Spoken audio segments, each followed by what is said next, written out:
Chat! Hello, sorry. I was talking about something that I didn't want to tell you about.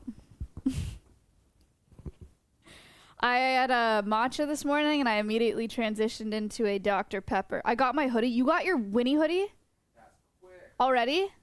Zorath? More secrets? How can you tell? Yay! Oh my god! Oh my god! A bunch of them have gotten it. I got it after 3 days! Mick? Mick definitely does not live at the manufacturer.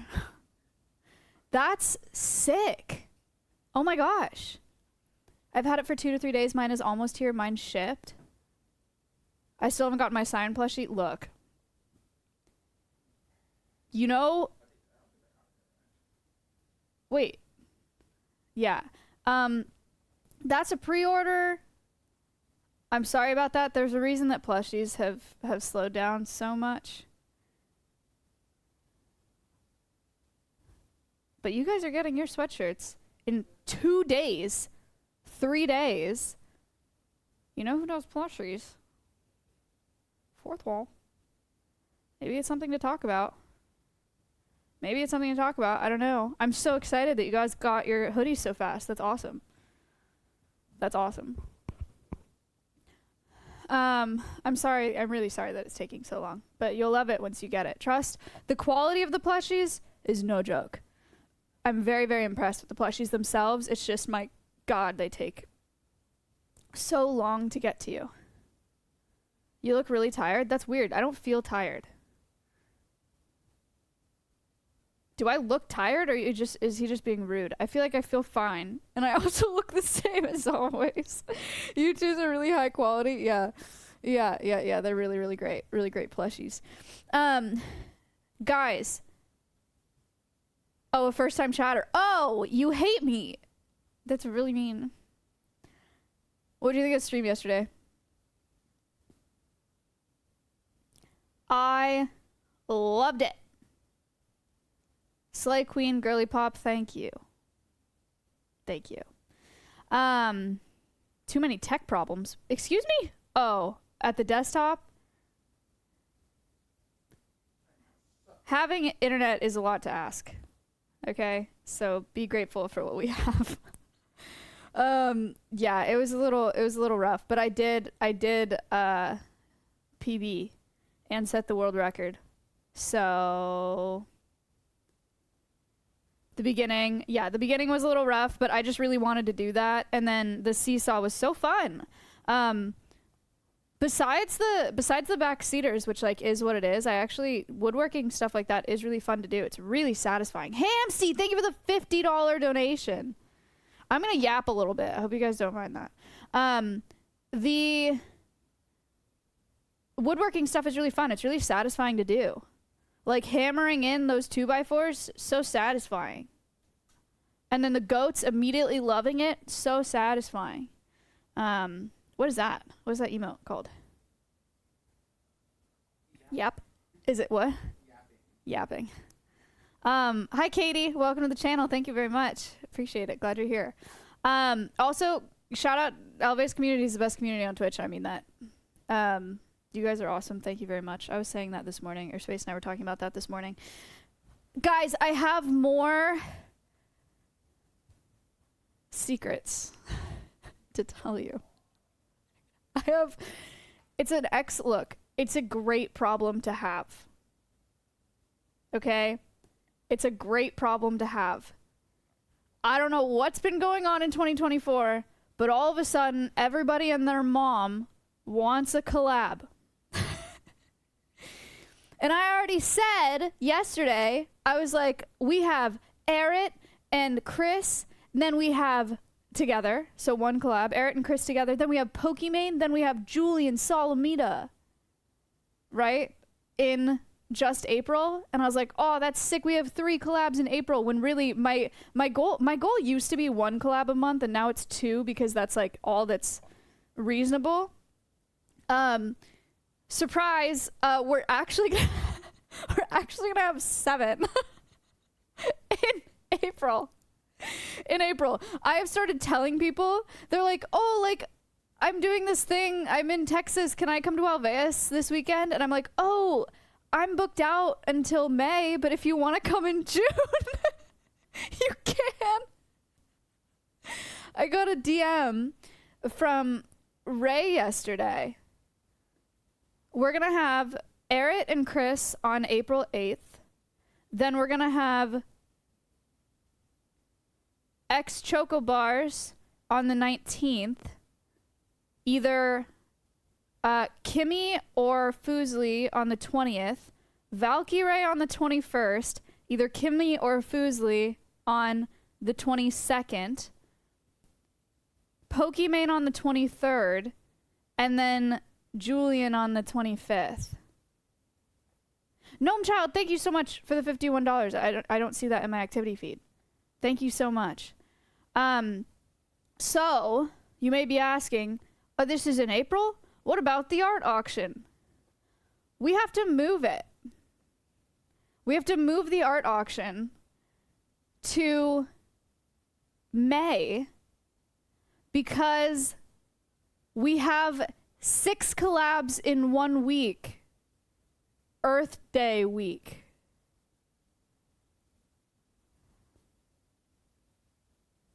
Why not all of them come at the same time? A couple reasons. One, each of those girls gets their own stream on their own channel, so they have a day of streaming, which is important to streamers. 2, optimizing fundraising for Alveus. It's much better, even if they have a bunch of overlap, to do 4 different streams. And I can't have 4 gals in here. We have 4 mics total, I think. Or 3. I don't know. In this, it wouldn't work, trust. It's too small. It's too small. So, yeah. So we need to move the art auction to May because we're going to have 6 collabs in 1 week in April. And we have the rock party April 4th. And we have Shruti starting brand new animal care staff in April. And we have to go get 2 wolves and bring them back in April.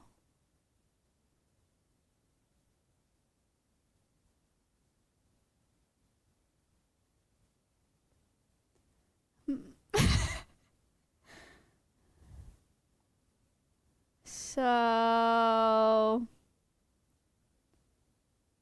yeah. How much per rock? I think we're doing 50 per rock. I think that's the plan. It's a weird, it's a tough balance to do because there's a world where you could do like 100 and some people would do it, and then you could do 25. And then a lot of people would do it, but you got, I don't know. We settled on 50. What rocks? We are having a rock party on Nick Paulum's stream on April 4th at 10 a.m. We're doing a party in his backyard. We have ordered a couple thousand river rocks, but the rock guys gave us a discount because they like animals. And they're delivering the rocks for free, which is very nice of them. And we're doing $50 per rock. If you donate $50, then one of the streamers at the party, I've invited Peach, Rune, Nick, Milena, Britt, Jeff, Finn is cameramanning, Seer, whatever. So there'll be people at the party, and if you donate $50, then a streamer will paint your username on a rock, and then we are sealing all the rocks and placing them all in the wolf enclosure. So it's kind of giving like leafers, because obviously those will be all of the rock decorations in the wolf enclosure. Depending on how many we get, we may install them in the water feature, so like press them into the concrete so that they're in the water feature of the wolf enclosure, or if there's a bunch, then we'll like put them around the wolf enclosure. But is there going to be an event or just painting rocks? Is painting rocks not an event? I think it is. It'll be like a party. I'm gonna cater some lunch for the people that are there. We'll have, I think Nick and I are gonna make like appetizers in the morning or something before the stream at 10 a.m. There's gonna be alcohol there. It'll be in the backyard. Surely it'll be a beautiful, perfect day, you know. Scaryland, thank you for the sub. So that's the plan. That's why we're doing $50 a rock, because it's you buy a rock and then somebody paints, a streamer paints your username on the rock, then we seal them and then they get put in the wolf enclosure. And I'll do a stream too where we put all the rocks in the wolf enclosure, so you'll see where yours go as well. I haven't thought about if they can get multiple rocks. Oh, we are also doing top 3 rocks. And Nick went to a rock place and looked at some giant rocks yesterday. We're going to have like third highest donator gets like a rock of this size. A second highest is like this. And then like top donator gets like a giant slab rock. So we have that too. You get a huge rock. I think that'll be cool. Yeah, we need to iron out some of the logistics of like, can you buy multiple rocks? Like if you donate $100, but probably, actually, yeah, we should do that. But I think Nick already said that like all of the rocks we're already getting, can't even, a single truck can't support it. Yeah, a single truck cannot support all the rocks that we are purchasing. They need to be, yeah, they need to be moved. It's almost like 4,000 pounds of rocks, I think. Because what if a ton of people buy rocks and then we're out of rocks? And if we have too many rocks and we can use them for drainage on the driveway, we need them anyway. So, how are you going to get them back to Alveus? They are doing free delivery for us, which is very nice. But then to Alveus, and then we need to bring them from Alveus to Nick's house. It is on Nick's stream, not my stream. Why, you may ask? Because I'm using Nick's backyard and he does twice my viewership. So it's better that way.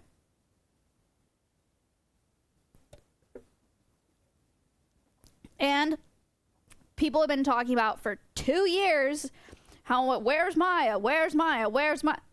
I'm going to show up and it's coincidentally going to be the day of a really big Alveus fundraiser. And we're going to have a really great time. We're going to be reunited. That's the plan. I did not think that Nick would go for this idea, by the way. I am thrilled that he said yes. It's very nice of him. Like, he does not have to do that. It's very, very cool. He's, like, hosting it. Whatever. I'm stoked. So, yeah.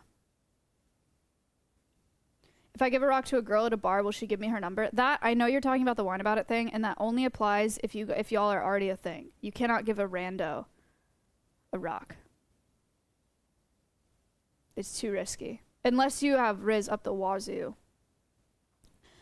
What else do I have to tell you guys? So yeah, we have 7 collabs in April, which is I think the most we've ever done. I'm just going to turn into a robot, and I don't want to look. If any of you, first of all, I will say this one more time and one time only. I know I'm going to see you guys in those chats while I'm doing collabs, and if I don't do something, it's because I've chosen not to do it. I have never forgotten about an ambassador that we have and have forgotten to take someone there. I've only ever chosen to not take someone in the Nut House or chosen to not take someone in the Crows or whatever. Don't be like, what about that? I know. Especially with doing 6 collabs back-to-back days, there may be some animals that I want to give breaks in between because our animals are not used to having people come through every day, right? So especially with these collabs, there may be some skips. I don't know exactly how I'm going to do it yet. But yeah. So there's a heads up for that. The other heads up that I'm going to give you is I'm going to turn into a robot for a week straight. Because I'm going to be doing a collab every single day. And it really takes it out of me. Okay? I'm going to say the exact same thing on all of these streams. I'm going to use the same speech for every single animal, the same spiel. Yes, whatever that people talk is recycling thing. Yes, I will be saying the same thing, but it's for a different stream every time, so it doesn't matter. So I don't want to hear, you already said that. No, I didn't. Not for this stream. You should have the same joke that you say. I do have some. Georgie, we wear gloves because if Blank has poop on his hands, Georgie will soak it up. I'm so pumped for Julian. Me too. Me too, me too, me too.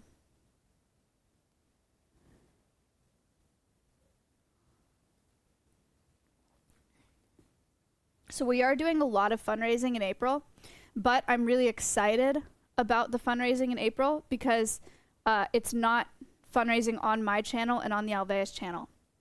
So it's not like up to you guys to fundraise, because I know we do fundraisers here all the time and you guys are always so generous. But we can go milk some other communities, you know what I mean? I'm excited about that too. So that'll be really, really great. Really great for the wolf enclosure. I have a meeting with my board of directors the night after the rock party. Stolen! Thank you for the 10 gifted subs. Julian Salamita, Julian? Yes. Julian will be here on the 25th of April. Thank you so much for the 10. I have a meeting with my board of directors the night after the rock party, and I'm hoping that they relax a little bit because we'll raise so much money on the rock party, and then I'll go there that night and be like, oh, by the way, I know the wolf enclosure is, you know, a fat 6 figures, but here's this. I did this today, smile. And then they'll be like, hooray! Everything's okay. I missed the announcements. Phoenix, we're doing a lot of fundraising in April. So while I still would love for you to get awarded the grants that you're writing, no, actually, forget it. Just win. Just go win those grants. Go do good grant writing and then bring in a bunch of money. We need a lot of money. We have 7 collabs in April and a rock party in April for wolf enclosure fundraising. Chris Tyson is a huge deal. She'll bring a whole new community in. Yeah, I didn't know her name, and then I got sent her Twitter, and I recognized her on Twitter. So that'll be really cool. Apparently, she's an animal lover. Fluffy Hate, thank you for the prime. Is Mr. Beast coming? No. No. I did DM Tommy Innit, and I said, hey, next time. You know what Tommy Innit said to me when I met him? He said, oh, me and my girlfriend love your Tiny Mike videos. And I was like, wow. That's nice. And I told him if they're ever in Austin and he wants to come to Austin, or he wants to come to Alveus, he should. And then he said, would love to. I regretted it so much after I saw Jack's stream because it looks so cool. So now Tommy Innit's going to come here next time he's in Austin, Texas, which is clearly all the time.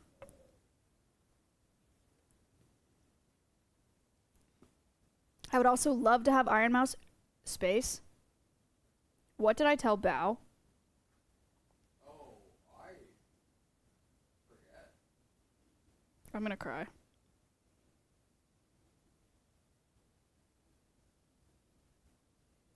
I did say let's say April, or let's do April, but we didn't put a date on it.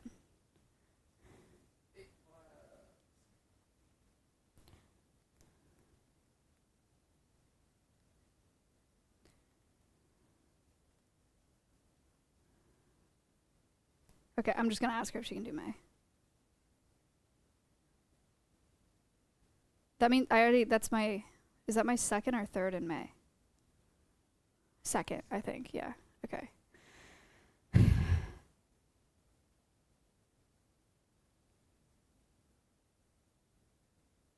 In May, we're going to have Bao, the whale, and Denims, and the art auction.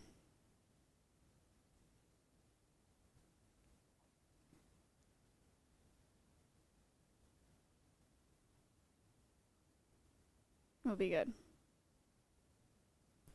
Surely things will calm down by June. Yeah. Yes.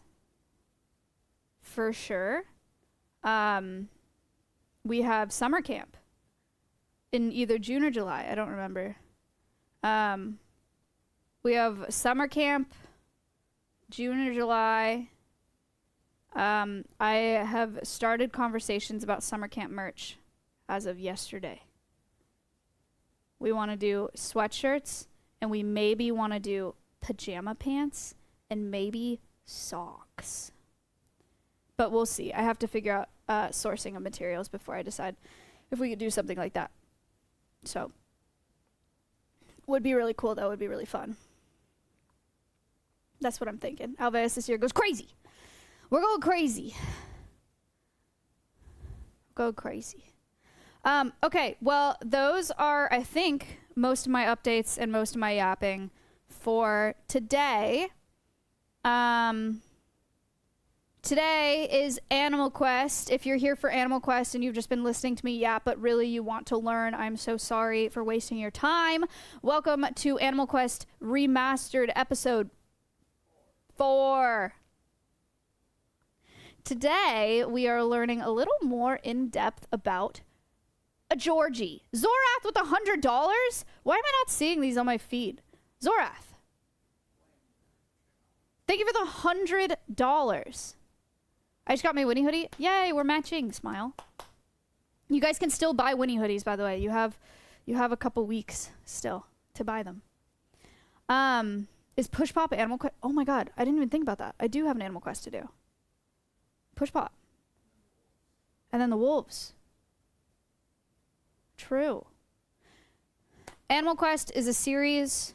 I always say it's a series on my channel.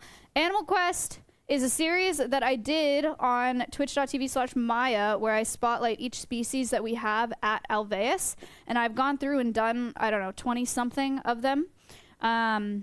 We've done Animal Quests on the crows, on the emu, on the parrots, on the scorpions, on everybody. You can find them on the Alveus website. They're archived there. Hamsty, thank you for the $101. What the heck? Thank you so much. I've done Animal Quests on pretty much all the species that we have at Alveus, and now, because I started Animal Quest as a series back in 2021, and the community has grown a lot since then, I'm doing the same presentations but remastered. So I'm going back through the presentations that I've made. It's been a long time since we've talked about Georgie, probably like almost 3 years somehow, maybe two something years since we've done Georgie's Animal Quest. So if you guys want to learn more about our African bullfrog, today is the day. Today is the day.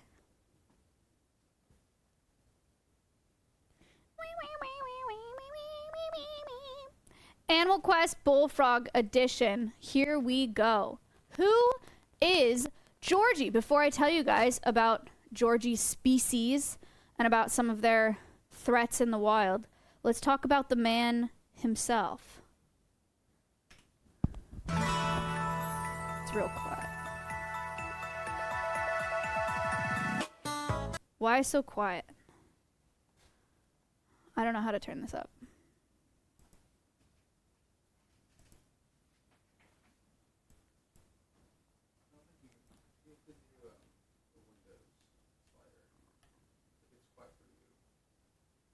Is it not quiet for you guys? Oh, they said it was fine. It's just my thing. Can you tilt this camera up? Oh, that's it. Okay.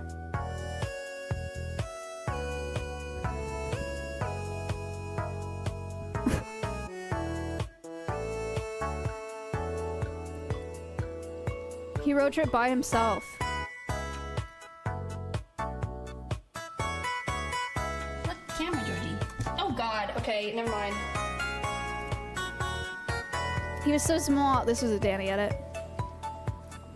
No, please, Georgie.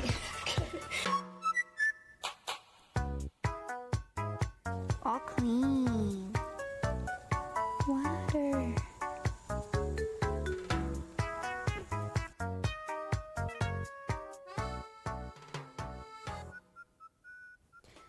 Yay, George. So we got Georgie from a zoo in California.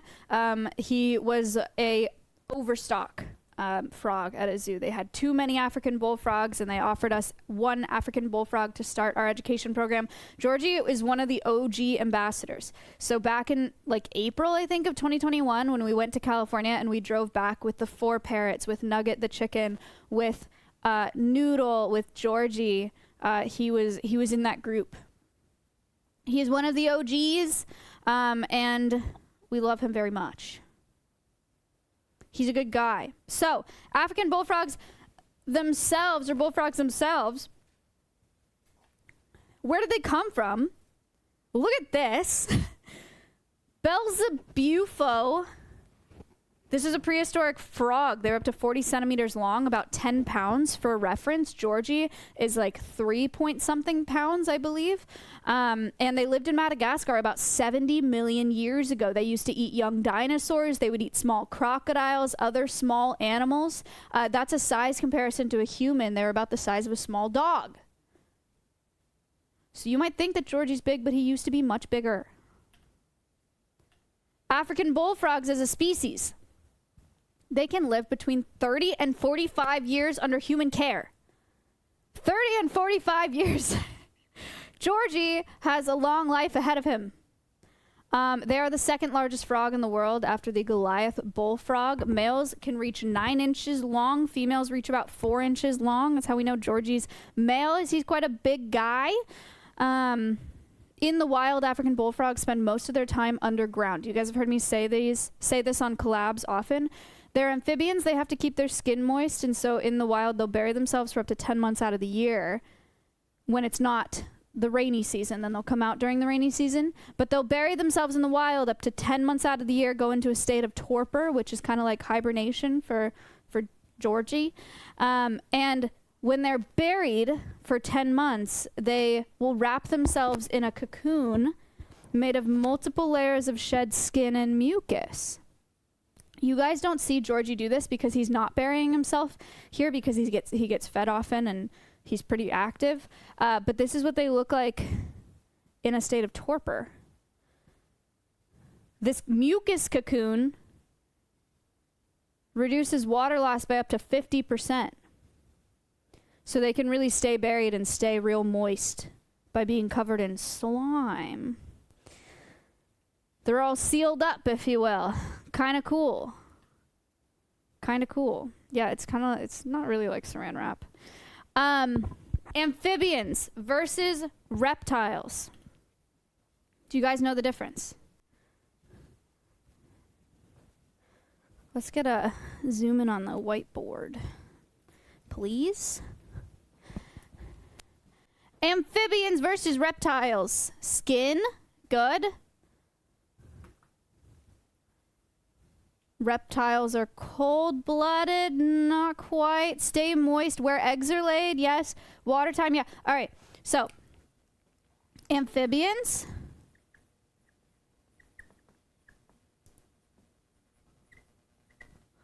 Reptiles. Check out this straight line. I actually was trying. Check out this straight line. I really was trying to make that straight. Okay, skin. A lot of people said skin. What is the difference between amphibian skin and reptile skin? This is the biggest thing. Semi-permeable skin. We handle Georgie with gloves because he has semi-permeable skin. It's surprisingly hard to write and speak at the same time when you're writing something that you're not saying out loud. I don't think I've ever done that before. Semi-permeable skin. So we handle Georgie with gloves because he can soak things up through his skin. This is an excellent, excellent adaptation because in the wild, when they're buried for 10 months, they can absorb oxygen through their skin. Sick adaptation. It's a superpower, right? But it also means that they can absorb pollutants through their skin and chemicals. Anything that's on our hands, if we handle Georgie barehanded, he can soak that up through his skin and he can get sick that way. So frogs, amphibians, are very, very sensitive to water quality because of the skin. Reptiles have scaly skin. Scales. Okay? That's difference number one.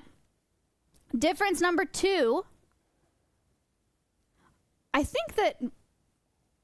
used to think the difference between reptiles and mammals is that, reptiles and amphibians is that amphibians are like half water, half land.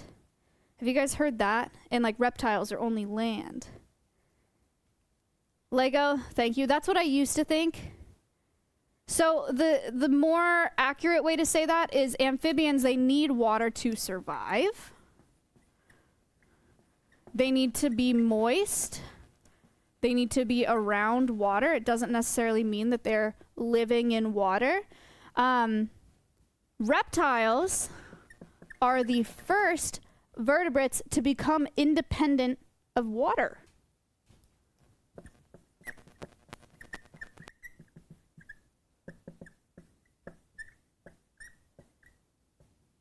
Is it? Ent.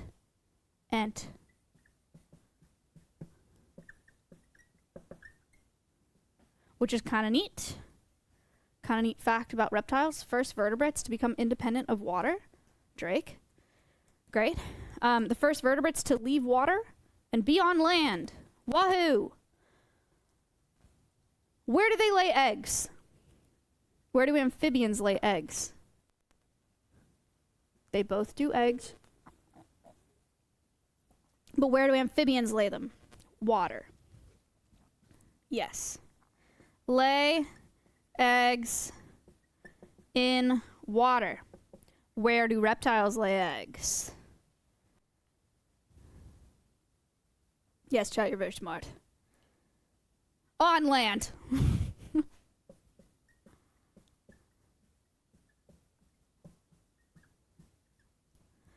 Amphibians lay eggs in water, reptiles lay eggs on land. That is a big difference. Last one. What do you know about baby amphibians? What is a feature? What is a characteristic of baby amphibians and their life cycle? Tadpoles. Yeah. Metamorphosis. They evolve. They're like Pokemon. Amphibians experience metamorphosis. Reptiles. What do you know about baby reptiles? There is a word for this. It starts with a P. I've said it on stream before. It'd be kind of crazy if you remembered it. At birth, they're precocial. They're precocial at birth.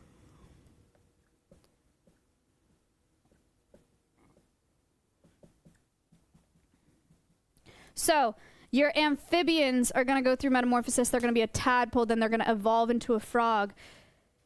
Reptiles are precocial at birth, which means when they hatch out, they are slithering away. They're ready to go. Other things that are precocial at birth, not humans. Holy moly, God, humans take so long to be able to do anything by themselves. Horses hit the ground running. Other examples of precocial animals, what do we got? Sea turtles, yeah. Emus, ducks, antelopes, elephants, giraffes, cattle, yeah. Any animal that hits the ground running is precocial at birth. These are some differences between amphibians and reptiles, okay? If anybody asks you, if you need an icebreaker party fact, there it is. Somebody said at the beginning they guessed that reptiles were cold-blooded. Cold-blooded is not a real accurate term. Both amphibians and reptiles are ectothermic vertebrates. Vertebrates just means that they have a backbone. Ectotherm means that they rely on outside temperatures to regulate their internal body temperature. So we can regulate our own body temperature. Reptiles need like heat lamps, basking spots, you know?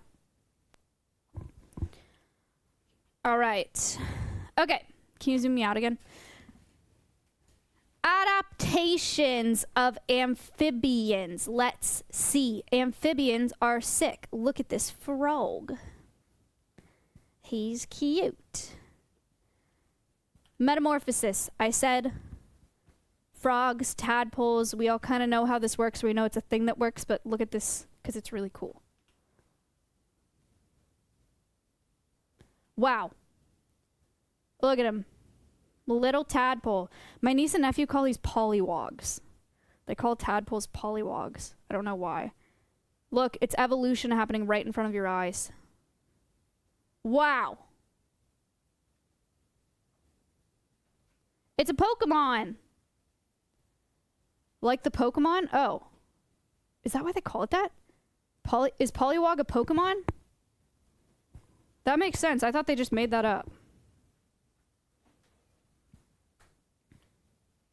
All right, that's Metamorphosis. Their skin, all right, so I already said this. They have semi-permeable skin that allows them to absorb oxygen directly into their bloodstream. Very, very cool adaptation. Very unfortunate when you have things that are not as great as oxygen entering your bloodstream. Some amphibians do this so effectively that they do not have lungs. Some amphibians are so good at absorbing oxygen through their skin and into their bloodstream that they lack lungs. Like this lungless salamander. Right here. Look at him. He doesn't have lungs.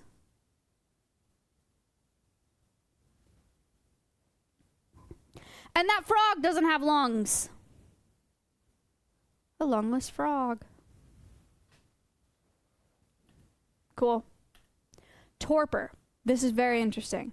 I had told you guys that torpor is kind of like hibernation for frogs, but it is way, way cooler than hibernation. Look, the older I get, the less of a fan I am of mammals except for goats, and the more of a fan I am of like weird things, underappreciated things like reptiles, amphibians, invertebrates, insects, whatever.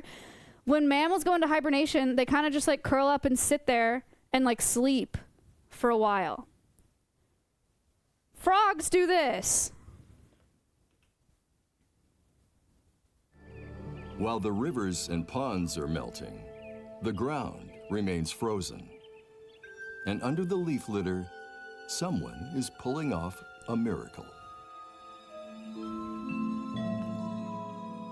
This wood frog is frozen solid.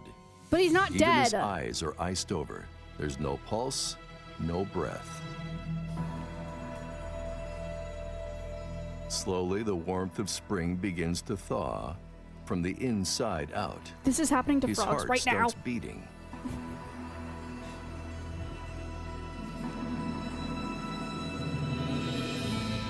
His brain lights up. And he begins to move. It turns out that the frog's liver pumped a syrupy natural antifreeze into his cells in the fall. It kept his organs from freezing. Only the water between cells froze. After 8 months frozen, he's completely undamaged and leaping straight for the nearest pond. Now, Alaska's least welcome yearly arrival slowly bursts from its watery home. Actually cringe that they said that. The mosquito. And Be it nice to him. immediately wants blood. Not even cold-blooded frogs are immune. The number of mosquitoes here cold-blooded's far inaccurate. outstrips that in any jungle on Earth.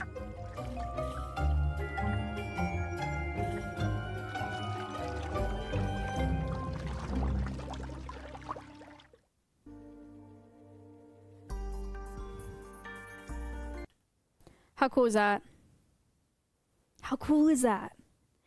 Alligators can do that as well. It's called brumation. Alligators can stick their nose up out of a frozen lake. The lake freezes over, and they could be frozen under there and just defrost. They got antifreeze in their lungs. They pump it out into their body. So when they freeze for 8 months straight, only the water between their cells freezes and not their cells. And their organs remain unfrozen so they can survive through it. It is so much cooler than hibernation. Very, very cool. Do not drink antifreeze. It will not work for you. No. They're not drinking it. It's natural antifreeze that they have in their body. You don't have it. So, frogs are very cool. We love frogs. Frogs, actually, I feel like in popular culture right now are huge. Like the people love frogs right now, which is great. What are the threats to frogs, though? Because there are quite a few. Wildlife trade, frogs and humans, frogs in medicine. Are you guys aware that frogs are used in medicine quite a bit? Yes, pollution is one of them, but we're going to talk about frogs in medicine first. 47 frog and toad species are used in traditional medicines. Secretions have been used as remedies for infections, for bites, for cancer, for heart disorders, for hemorrhages, allergies, inflammation, pain. They even tried to use it as an AIDS treatment at one point from frogs. In China, they use the toxins of frogs to treat cancer and hepatitis. In Brazil, they use frog intestines and they apply them to horses to treat parasites. And in Spain, they use the extract from frogs to treat hoof rot in livestock. Kind of crazy. There's a lot of use of frogs in medicine because they create a lot of crazy secretions. Other things frogs are used for are eating. I don't know if you guys have ever had frog legs. I have not. I know they're not really popular in the US, but they are popular in some European countries. There's an average of 2,280 metric tons of frog legs imported into the US each year. That's between 450 million and 1.1 billion frogs, which I recognize is a huge margin between 450 million and 1.1 billion. But regardless, even if it's on the low end, 450 million frogs imported into the US every year for frog legs, for eating frog legs, is not insignificant. And that's into a country where frog legs aren't even that popular. I've lived in the US my whole life. I don't think maybe it's a state by state thing. I've never been in a place where it's popular. So that's just into the US. Some frogs are farmed and some frogs are captured for the wild for the frog leg trade. Frog farms, though, can contribute to disease and the introduction of native or invasive species. They're huge in Texas. Are they? I have never gone somewhere where they sell frog legs. I've lived in Texas 3 years, but I haven't done much traveling outside of Austin, I suppose. Other risks to frogs besides traditional medicine and the frog leg trade, we have climate change. Climate change is putting a lot of species at risk, obviously, but for frogs especially, as temperatures increase, moisture levels decline, right? It gets hotter, there's less water. We have drought, we don't have water, we don't have frogs, because they're an amphibian. And they need water to survive. Habitat loss. Georgie's habitat is in South Africa. 22% of his natural habitat has been lost since the arrival of European settlers. So Georgie has 22% less habitat in the wild, which is significant. And then pollution, like I talked about earlier, their super skin makes them super vulnerable to pollutants in water, to any poor water quality. Really bad for frogs, really bad for salamanders, and other amphibians. The big one for what's putting amphibians at risk is chytrid fungus.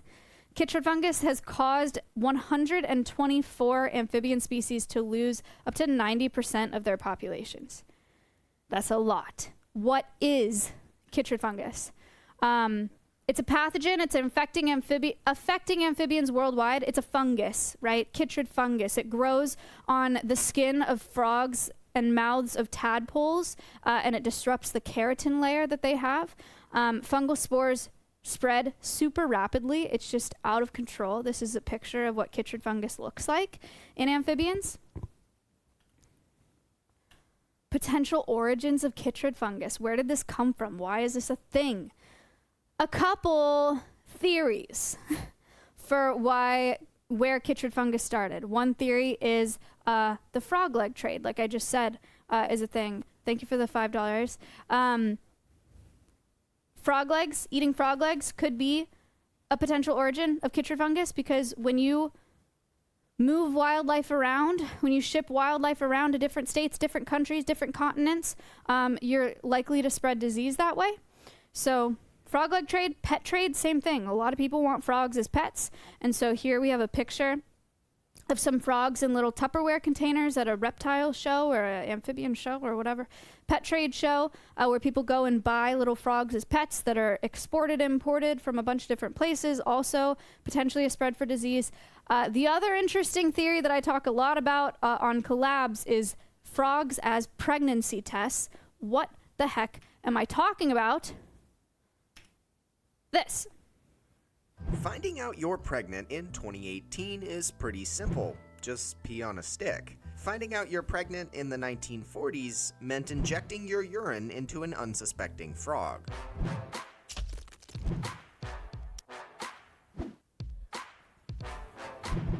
women in the 1930s, 40s, and 50s, in order to find out as soon as possible whether they were pregnant, there was only one odd method to use. Doctors discovered that the African clawed frog would ovulate if exposed to the hormone HCG. This hormone is present in pregnant women's urine. Putting two and two together, the next logical step for early 20th century doctors was to inject urine into frogs and see if they ovulate. These tests worked, too. Called the Hogden test, they never gave a false positive. These frogs were traded across the world for this purpose, and they still remain present in many ecosystems that never would have been exposed to these creatures if it wasn't for their ability to function as a living pregnancy test. And that was your Friday Fact. Thanks for watching. Be sure to like, share, and subscribe. Zandriak, thank you for the $50 donation. I have a question that haunts me. Does it have to be a female frog, or does any frog work? It has to be a female frog. Somebody asked if they have semi-permeable skin, why can't you just pee on them? I'm not a biologist. I don't actually know the answer to that question. Nobody's ever brought it up. It's an interesting question. You could go look it up. I don't know. What they just said is nowadays we pee on a disposable plastic stick as a pregnancy test. Easy peasy. But before we had the disposable stick, they would inject female urine into the backs of frogs. Women would send in urine samples. At a lab, they would inject the backs of frogs, and if the HCG hormone, the pregnancy hormone, was in their pee, which it would be if they were pregnant, that's why we know when we pee on a stick, is the frog would ovulate, lay eggs.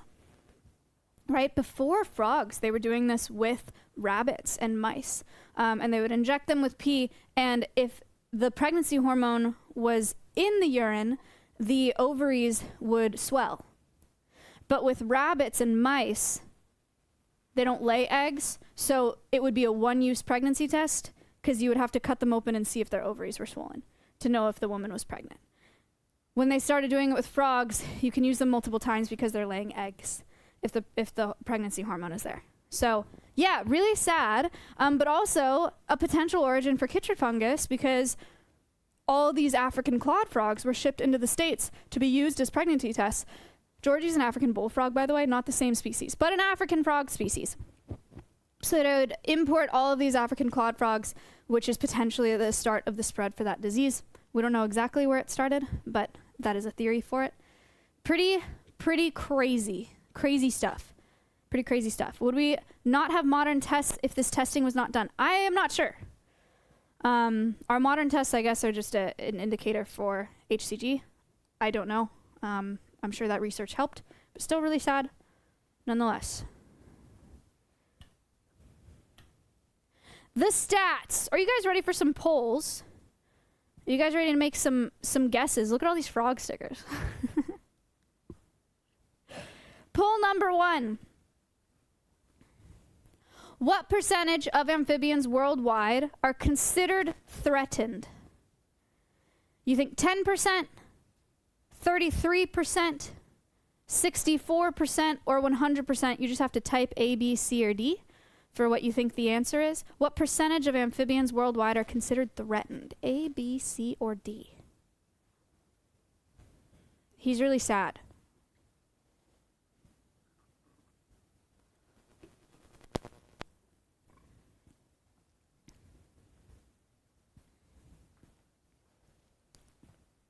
Okay, most people think that the answer is 64% of amphibian species worldwide are considered threatened. The correct answer is B, 33%, which is better than 64. 64% is like invertebrate numbers. But still, that's a third of amphibian species worldwide that are considered threatened. That's pretty rough on amphibians. Question number 2. How many amphibian species have been affected by chytrid? What we just learned about.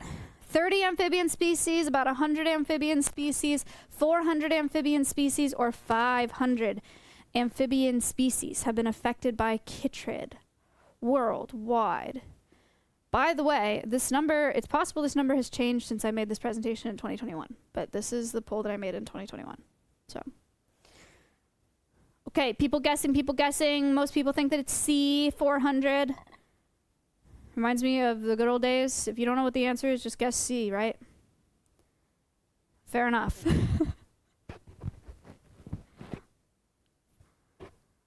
How many amphibian species have been affected by chytrid worldwide? The correct answer is 500 amphibian species. 500 amphibian species have been affected by chytrid fungus worldwide. It is an absolute epidemic for amphibians. It's very sad. It's a huge problem. How many species are thought to have gone extinct due to chytrid so far? And again, this number has probably changed since 2021. Do we think 10 species have gone extinct since, or 10 species have gone extinct due to chytrid? Do we think 50 species? Do we think 90 species? Or do we think 200 species changed as in gone up since 2021? How many species have gone extinct due to chytrid? Thought to have gone extinct due to chytrid.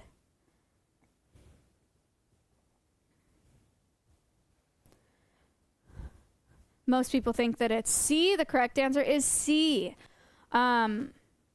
It's thought that 90 species of amphibians have gone extinct due to chytrid fungus. 90 species gone just because of this one pathogen. Really, really crazy numbers there. Why should we care? Why do you guys think frogs are important? You have any ideas? Why are frogs important in the environment? Because they're cool. Because they're pest control, they eat bugs. Nice. Yeah. Actually, beyond that, a lot of tadpoles eat a lot of mosquitoes and mosquito larvae. They actually help control the spread of human disease. Mosquito-borne illnesses, way lower than they would be without frogs, because they are a form of pest control, a natural form of pest control. They're eating lots of mosquitoes. Tadpoles are eating lots of mosquitoes and lots of mosquito larvae, so they're very important for that reason. If you're not a mosquito fan, you should be a frog fan. Frogs protect clean drinking water. Frogs are a food source and an important part of their ecosystem. This is kind of a weird one to think about as the reason why frogs are important, but there are a lot of things that eat frogs. A lot of things that eat frogs. The frogs are a big part of a lot of animals' diets. And it's important that we have them so that those animals can survive as well. I recently just did a video on purple martins, right, which is a songbird, and they only eat insects, mostly aquatic insects. In Brazil, the number of aquatic insects has declined by 25% over the last 50 years. Guess how much purple martin populations have declined over the past 50 years?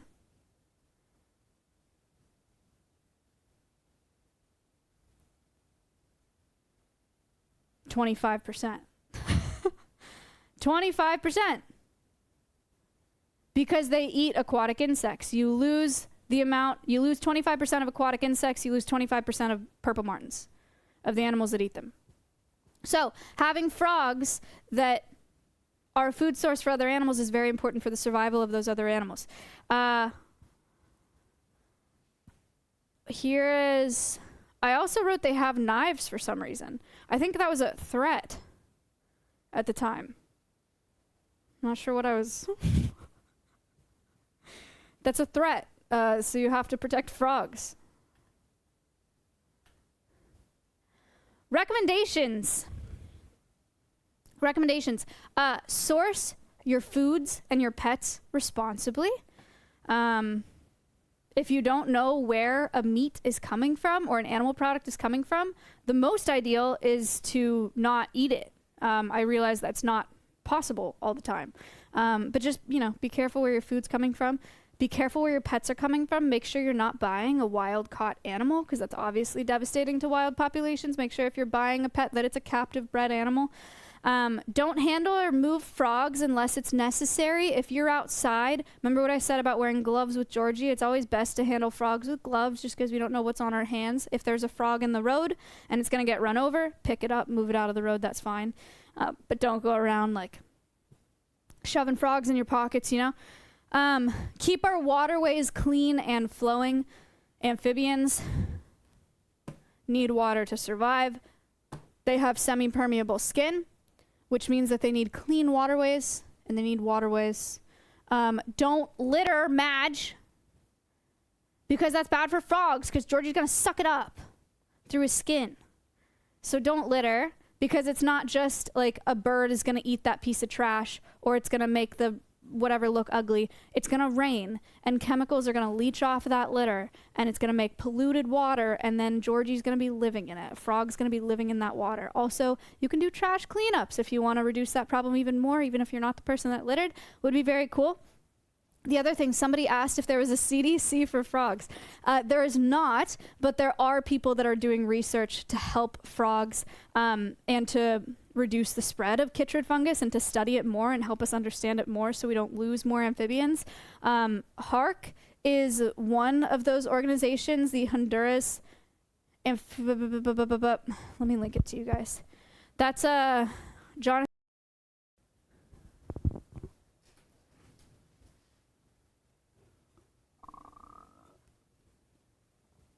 Weird.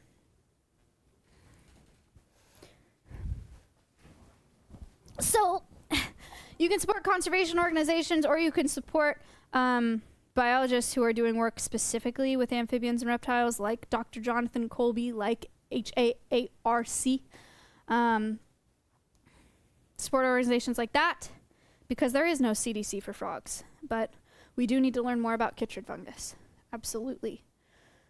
So, that is my presentation for today. Now, you may ask questions. Now you can ask questions if you would like, and I will answer as many as I can.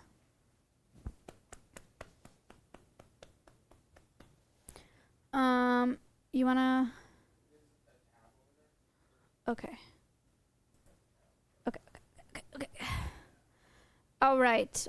There is an ask bot in chat, so you can ask your questions. And I'm going to look at the questions. There's nothing here. Has nobody asked anything? No. Wow. Oh, there's one. Guys, if you have any questions that you've had throughout the presentation, do hashtag ask followed by your question, so that I can pull them up on stream. So anybody like Magda, you just wrote a question, do hashtag ask and copy and paste what you just wrote. Excellent. Thank you very much. Okay. We have, okay, May said, what is the most colorful frog?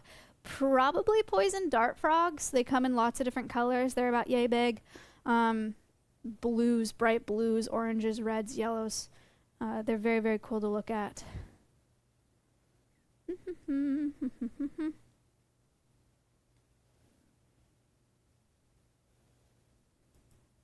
How is George doing? Can we see him? Yeah. Actually, I feel bad. I just took him out. I don't want to take him out. But look, I'll show you. I'll point the camera over here. He's in his water. Dun dun dun dun dun dun dun dun dun dun dun dun ba ba ba ba da da da da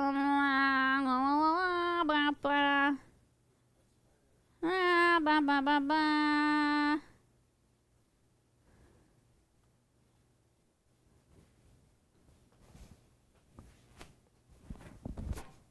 What do you think? He's chilling in the water. Yeah, we're waiting for him to poop, so I don't want to disturb him too much. He's pretty incredible. Pretty incredible. My favorite species of frog is an African bullfrog. Smile. Because Georgie is my friend.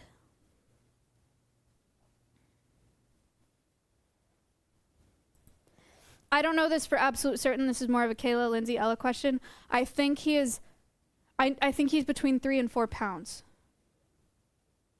Maybe closer to 4 pounds now.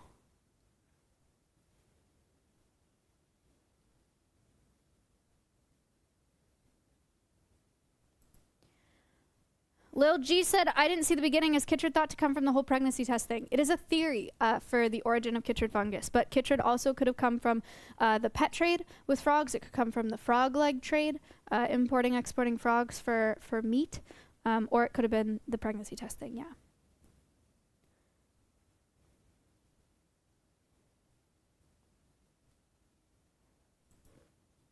Will Alveus get more frogs in the future? Probably not. I think that Georgie is, I truly, you know, he doesn't do all that much, but I could not ask for a better ambassador for amphibians. He's like weirdly charismatic. And so I don't feel like we need more frogs to tell the same story. So it'll probably just be Georgie.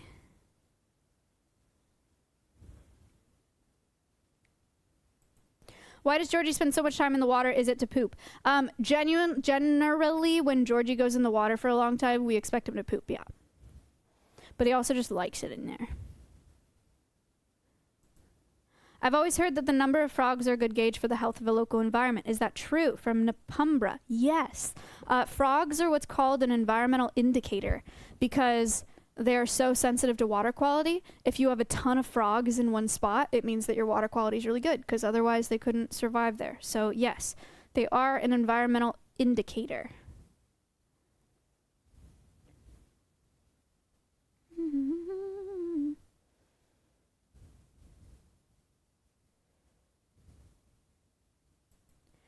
What is the biggest kind of frog, Magda? The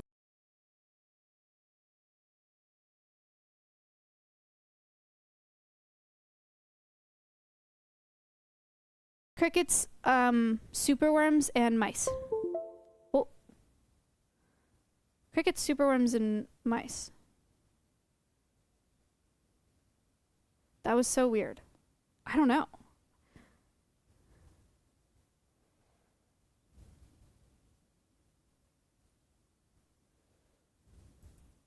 Not about frogs, AJ asked. Made me wonder what mosquitoes, what is their ecological niche? Are they needed all over the world? I need a reason to be nice to them. Mosquitoes, some mosquito species do pollinate. Yeah. And mosquitoes are a food source to other animals, like I was saying with the aquatic insects and purple martins.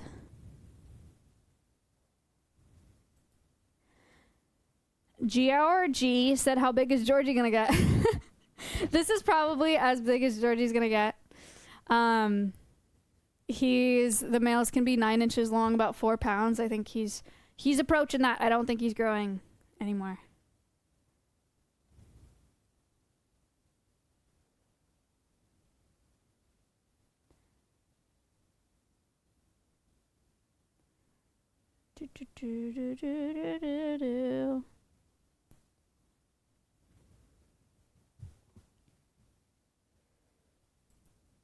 Did you see any interesting frogs in Brazil? I think I saw, I don't know what species there were, but I saw one that was like almost completely transparent. That was very interesting.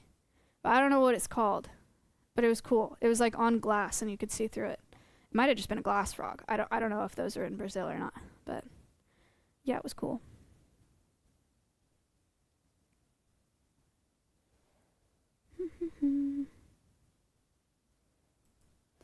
Vicariously said, does or can Georgie get lonely? They're solitary in the wild, obviously, with the exception of mating. So no, I don't think that Georgie's getting lonely. They would fight if there was another frog in there.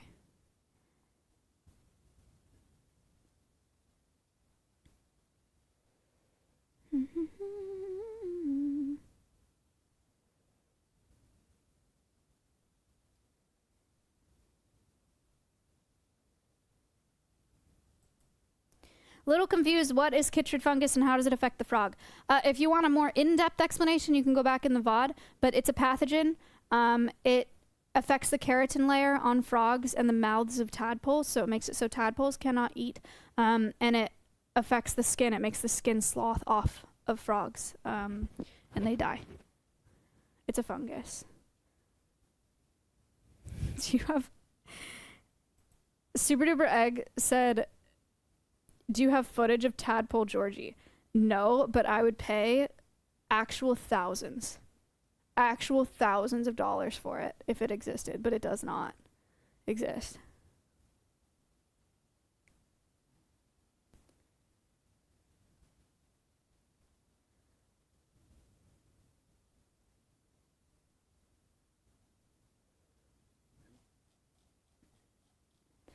Okay. Rhino Friend said, what do bullfrogs eat in the wild? What I know about Georgie is that their African bullfrogs are opportunistic feeders, so pretty much anything that comes their way that can fit in their mouth. Generally, it's going to be insects, but it also can be small mammals. It can be lizards. It could be small snakes even, if it comes across their path. Other frogs, yeah. Yep.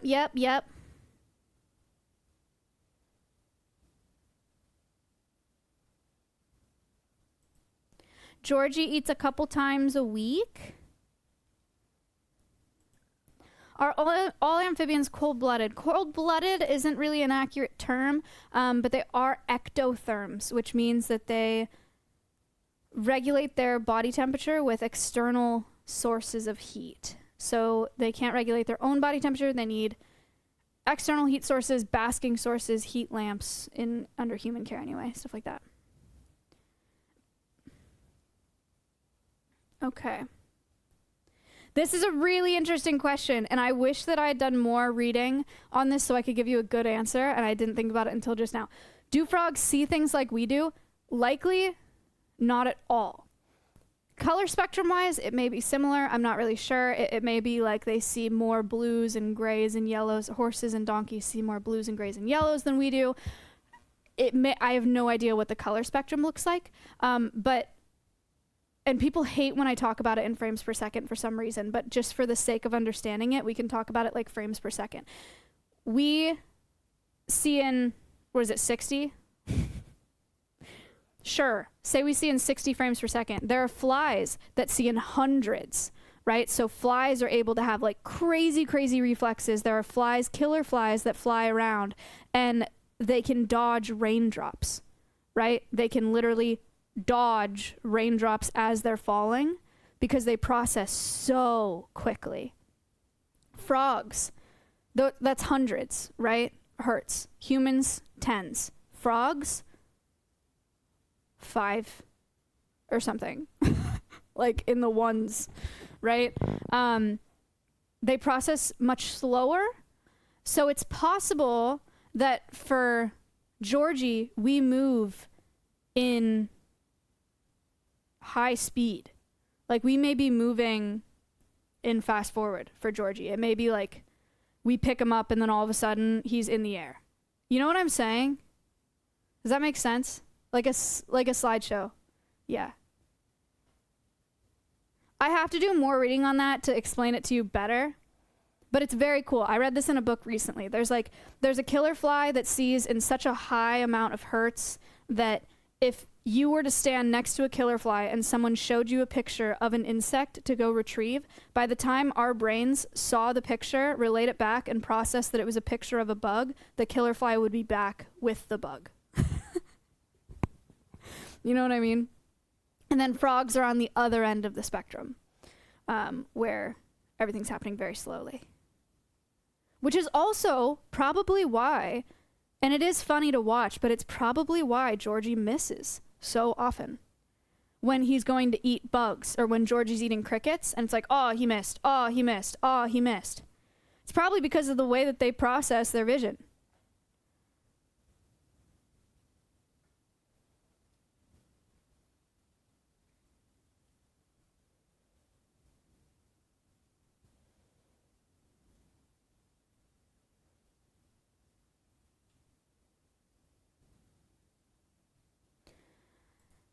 Darkrow said, does Georgie ever make frog calls or make noise? Yeah, Georgie makes like a really low grumbling noise sometimes. I've only ever heard him make one type of vocalization, though.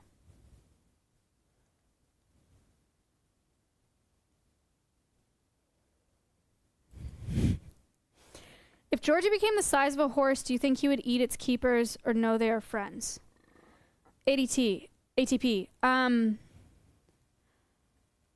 Maybe. He might eat them. I don't know. I only say that because if you put something in Georgie's sights that is big enough or small enough for him to eat and it is moving, he will, like, go to bite it. So I think if he was the size of a horse and we were moving around, yeah, I think he would. I don't think, and I'm not in his head, so it's, you know, it's possible that this is not the case, but I don't think that he would look at one of the keepers and be like, oh, that's Kayla, I'm not going to eat her. You know, I'm not sure that he has the capability to recognize people, but I'm not sure. It's possible. You never know.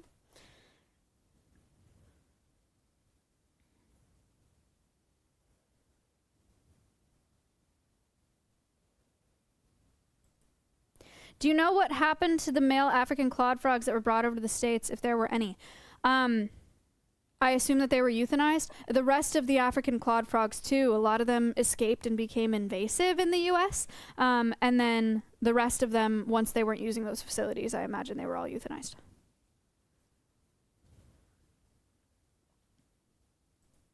Last question. Darkro said, do you think Georgie ever thinks about anything behind those eyes? We will never know. With all animals, I like to assume that they have a lot more capabilities than you think. What I know for sure about Georgie is he's very, very good at being an African bullfrog. Does he have the same capabilities as people? No. Do we have the same capabilities as him? No. He could be thinking about world domination. He knows he could be omnipresent, omnipotent, whatever. You never know. Could be weaponized incompetence. No, kidding. I don't know. That's a really, really interesting question that some people are doing studies to try to figure out how to answer. I read about a study recently where actually, this is a really funny study. I think it's called Scallop TV. Did I tell you about this space? Scallop TV. There is a group of scientists that are trying to scallops. You know what a scallop is, right? Like what you eat, the little like thing. But they're encased in a shell in the wild. And in all of the ridges where the shell closes, there's a ton of little tiny eyes. So many eyes. And scientists were like, why would a creature that seems so simple need such complex vision? Why do they need so many eyes? Because there's so much processing that is done with that many eyes. So these researchers strapped scallops into seats and started a study called Scallop TV and played pictures in front of the scallops. And they found that when they're playing visuals of a lot of sediment and a lot of floating things in front of them, the scallops open up because they're filter feeders. And they can see very, very well for a creature that size and complexity. When they play a bunch of sediment, they open up to filter feed. And then when there's not a lot going on, they close their mouths. Anyway, point of that anecdote is it's just, you never know how complex a creature is by its behavior. Because we want to attribute, like, Georgie doesn't do anything all day. He must not be thinking of anything. We have no idea. That's kind of the fun of it, you know? There could be a scallop watching this stream right now. Yeah. Guys, thank you for all of your questions today. Thank you for learning about Georgie. He is a fan favorite here. Love that guy. He's the best. Thank you for coming to Animal Quest Remastered. It's been a long time since we've done this presentation. If you saw it the first time, thank you for being here again. And if you haven't seen it, thank you for coming. I hope you learned a lot about frogs. I hope you learned about how important frogs are. I hope you learned what to do to help frogs. And I hope you gained a greater appreciation for Georgie, our king and founding father.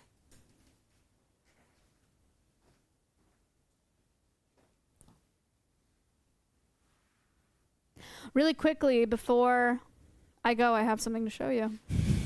Bum, bum, bum.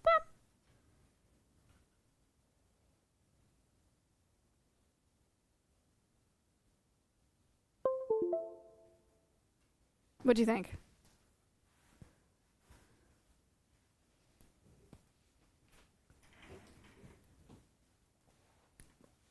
Pretty good. Pretty good.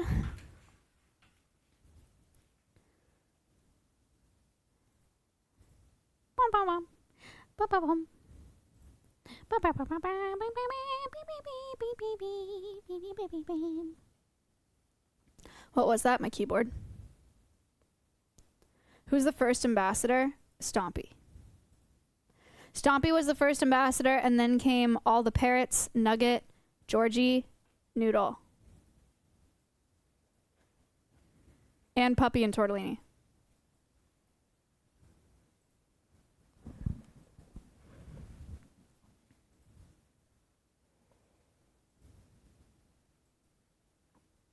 Puppy and Tortellini were not that first one. No, they were not. I was wrong. I could have sworn I brought a bug back. No, it was just Georgie, but Georgie was small. Little Georgie. The donkeys were, we got Stompy first, and then in February in 2021. Then we got the parrots and Nugget and Georgie and Noodle in April of 2021, and then we got the donkeys in May of 2021. Guys, thank you for watching Animal Quest. Thank you for staying for the bounty. Appreciate it. Yeah, there were a couple of people asking. That is, when we play trailers like this, it's basically like a sponsor for Alveus. So the more people that are here, the more money that Alveus makes. So if you stay to watch bounties, it's very helpful. So thank you very much. It is Thursday. Unfortunately, Connor is not here, so there will not be projects with Connor today. But there will be live cams. Connor and Kayla are on vacation right now. Sorry, guys. But you can go watch the live cams. I'll see you guys tomorrow. See you guys tomorrow for keeping and show and tell. Make sure to submit your show and tell if you haven't already. Goodbye.